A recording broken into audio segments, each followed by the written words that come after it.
Vamos a comenzar diciendo que a cualquier persona ciega que tiene un problema en sus órganos visuales, que son los ojos, se presenta esta situación. Por un lado, la realidad que no puede captar por los ojos, con la vista, porque sus órganos están mal, y por otro lado, su problema, que es que sus órganos visuales no funcionan, ¿no? O sea que por un lado tenemos la realidad que, independientemente de que la persona ciega no la pueda ver, la realidad existe. El sol, los bosques, las montañas, todo eso existe independientemente de que un sujeto lo pueda ver o no. Y vemos también que el problema es en el sujeto, no en la realidad. La realidad existe, el sujeto es aquel el que tiene el problema. Esto va a simbolizar lo que vamos a denominar como la ceguera espiritual. Y vamos a definir la ceguera espiritual de la siguiente manera. Es la falta de visión acerca de las cosas espirituales. ¿Cómo será de grande este mal que la Sagrada Escritura nos habla de él en muchísimos lugares? Y yo quisiera destacar uno donde se muestra la gravedad, que es en el capítulo 3 del libro del Apocalipsis, cuando le escribe al ángel de la Odisea, o sea, al obispo de la iglesia de la Odisea. Este se jacta de que es rico, de que tiene muchísimos bienes y de que no necesita de nadie. Sin embargo, Dios le responde que esa es su visión.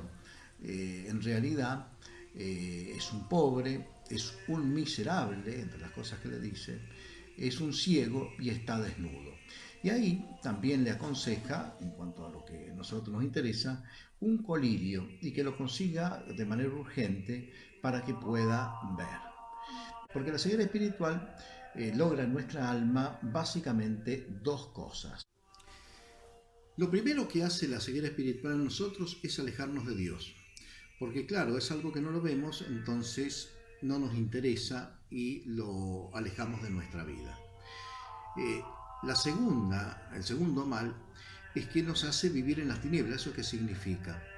Que nos hace vivir en la mentira. O sea, el hombre alejado de Dios vive en una mentira que se la termina creyendo y termina pensando que esa mentira, esa irrealidad, es la realidad verdadera. Es como que el hombre se acostumbra a construirse una propia realidad independiente de la realidad misma.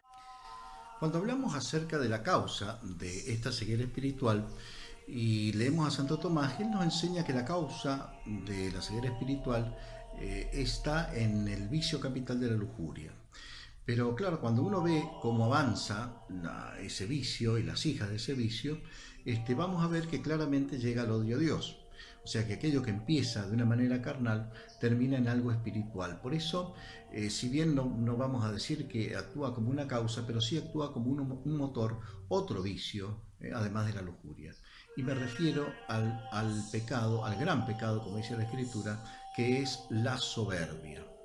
Ese pecado de la soberbia nosotros lo vemos claramente en el Evangelio de hoy en la actitud de los fariseos. Los fariseos se encuentran ante un evidentísimo milagro de Jesucristo, algo que en el caso de ellos, por su conocimiento, debería llevarlos a reconocer que es el Mesías. Tantos textos de la Escritura, especialmente en Isaías, donde se hablaba de que en los tiempos del Mesías se iban a abrir los ojos de los ciegos y las orejas de los sordos. Lo tenían frente a sí, pero claro, su ceguera, motivada por la soberbia, les embotó el corazón y no pudieron reconocerlo. Y por eso de ahí que buscaban diversos argumentos para negarse a reconocer a Jesús como el Mesías. Le van a decir, este hombre no es de Dios. ¿Por qué no es de Dios? Porque no respeta el sábado. Este pecado tan grave de la ceguera espiritual es curado solamente por Dios. Y quisiera ponerles un simpático relato del Antiguo Testamento que nos muestra esta realidad de Dios que cura la ceguera espiritual. En una oportunidad en que los judíos estaban en guerra con el rey de Siria, el rey de Siria intentaba atacarlo de diversas maneras y al menos en un par de oportunidades intentó hacer una emboscada al ejército israelí y no pudo hacerla. Estaba con su ejército agazapado esperando que llegaran los otros y resulta que no apareció nadie. Después de estos dos hechos, reúne a todos sus generales y les da un buen tirón de orejas, y es más, les dice: yo estimo que entre nosotros hay un delator. ¿Cómo puede ser que el rey de Israel se entere de todo lo que yo voy a hacer? Y preocupados todos estos hombres, pensando que el rey iba a empezar a cortar cabezas hasta conseguir el nombre del espía, uno de ellos se levanta y le dice: no, señor, no hay un espía acá, sino que ellos, los judíos, tienen un profeta. Ese profeta lo ve todo, de parte de Dios lo ve todo. Y él es el que le avisa al rey de Israel de todos sus movimientos, porque el profeta ve absolutamente todo, incluso, y escucha todo, incluso aquello que se habla en la alcoba del rey. El rey se recontra enfureció, armó un ejército, dice: me lo traen acá porque lo quiero matar. Y es así que después de un tiempo ese ejército llega a la ciudad donde vivía Eliseo, y esa mañana muy temprano su criado se había levantado y desde un alto alcanza a ver el terrible ejército sirio que venía a buscarlos. Entonces, desesperado, lo busca el profeta Eliseo y le dice: maestro, nos buscan, es un ejército enorme. Y Eliseo se levanta, mira el ejército sirio y dice tranquilamente: no tengas miedo, nosotros somos más. Y su criado, ciego para las cosas espirituales, pensó, no se lo dijo, pero pensó: este hombre está loco, somos nosotros dos solos en un pueblo absolutamente perdido, ¿cómo podemos ser más que ellos? Y ahí el profeta Eliseo hace una oración y dice: Señor Dios mío, haz que vea. Lo decía por su criado. Y Dios le concedió esa gracia. Y se abrieron los ojos del corazón de este criado, que coincidieron con sus ojos físicos, y vio un terrible ejército angélico con carros de fuego terrible que iban a arrasar al ejército sirio. Bueno, esta es una muestra de que Dios es el que puede curarnos a través de la oración de esta ceguera, como lo hizo en el día de hoy con el ciego de nacimiento. Dios nos cura de esta ceguera justamente porque Él nos da su propia visión. La curación de la ceguera espiritual es que Dios nos da su propia visión, y por eso empezamos a ver las cosas con los ojos de Dios. ¿Y cuánta ceguera hay en el mundo moderno, en el mundo de hoy? Cuánta ceguera voluntaria, porque como decíamos al comienzo, la realidad espiritual existe independientemente de que el hombre no quiera verla, de que el hombre no quiera creer en Dios. La realidad espiritual, como es Dios mismo, la vida sobrenatural, la vida de la gracia, las virtudes infusas, todo ese mundo sobrenatural, el mundo angélico, todo ese mundo sobrenatural es invisible a estos ojos, pero existe, independientemente que el hombre lo quiera negar. Todos sabemos que para que nuestra visión se pueda desarrollar normalmente de manera física, necesitamos del sol, y por eso nos viene el recuerdo de esos textos proféticos que habla que en los últimos tiempos la luz del sol se oscurecerá. ¿Eso qué significa? Significa que la luz de la fe, que es el sol que tenemos los hombres para poder ver, ser curados por el Señor de nuestra ceguera y poder ver esas realidades espirituales, indudablemente se va opacando, y eso es realmente un problema grave. Los hombres tenemos motivos para estar preocupados por esto de la epidemia del coronavirus.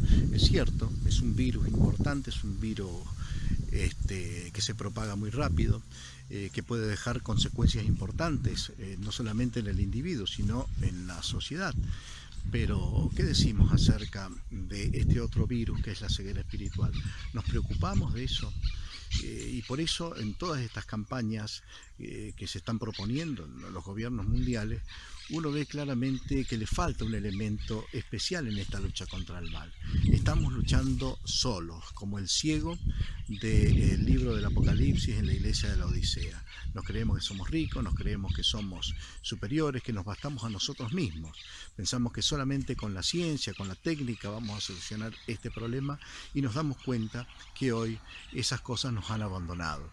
Es decir, que necesitamos para ser salvados de otra cosa superior, a la técnica, a la ciencia y a todos los medios que los hombres podamos poner para poner fin a esta epidemia. Y esa es la realidad espiritual. La Iglesia está llena de ejemplos de pestes y problemas y guerras que ha tenido el hombre y que han sido superadas por una oración fervorosa del pueblo fiel, pidiéndole a Dios que nos libre de todo mal, como decimos en el Padre Nuestro. Por eso no nos quedemos solamente en el lavado de manos, en ser estrictos, en quedarnos en la casa y no salir a ningún lado, haciendo una cuarentena puramente humana. Recordemos que debemos aprovechar estos días de cuarentena para hacer una verdadera cuaresma, que es lo que nos llama la Iglesia hace tanto tiempo. ¿Cuántas veces nosotros hemos estado en este tiempo en cualquier cosa, menos en lo que debíamos estar como cristianos, preparándonos para la Pascua? Y es más, eso tan terrible que se ha hecho costumbre, por lo menos acá en el país, en la Argentina. La Semana Santa ya no se llama así, se llama Semana de Turismo. Este año va a ser distinto, pero no solamente va a ser distinto por el tema del coronavirus, tiene que ser distinto porque nosotros como cristianos tenemos que tomar conciencia de que no es una semana de turismo, sino que es la semana de Dios, la semana de la Pascua, la semana donde está Jesús, el Hijo de Dios, que nos llama a una sincera conversión para darnos la salvación. Por eso, en este domingo, recomiendo una cosa muy importante que habrán escuchado mucho en estos días, que es el tema de la oración. Que recemos mejor como cristianos, más profundamente, que sepamos ponernos frente a Jesucristo como lo hizo este ciego cuando fue expulsado de la sinagoga. Ustedes fíjense bien en ese pasaje que nos deja muchas enseñanzas. Jesús sale a su encuentro, como sucede ahora. Jesús me deja estos días y sale a mi encuentro. Basta que yo lo reciba, lo puedo desechar, lo puedo recibir. El ciego lo recibió. Está la fuerza de la palabra de Dios que cuando este hombre escucha, soy yo el que habla contigo, entendió mucho más que lo que decían esas palabras. Entendió que cuando Cristo dijo, soy yo, estaba diciendo, soy yo que soy el camino, la verdad y la vida, soy yo que soy el Mesías, soy yo que soy el Salvador y el Redentor del mundo. Por eso, como el ciego, vamos a decirle al Señor creo, pero con mucha confianza, no como el mundo que está enloquecido, está entrando en pánico, sino como aquellos que realmente creemos cuando dijimos el Señor es mi pastor, nada me puede faltar. Que la Virgen nos ayude en estos momentos de dolor, nos ayude a confiar, a creer y a seguir a Cristo en la cruz para después disfrutarlo resucitado. Ave María Purísima, sin pecado concebido.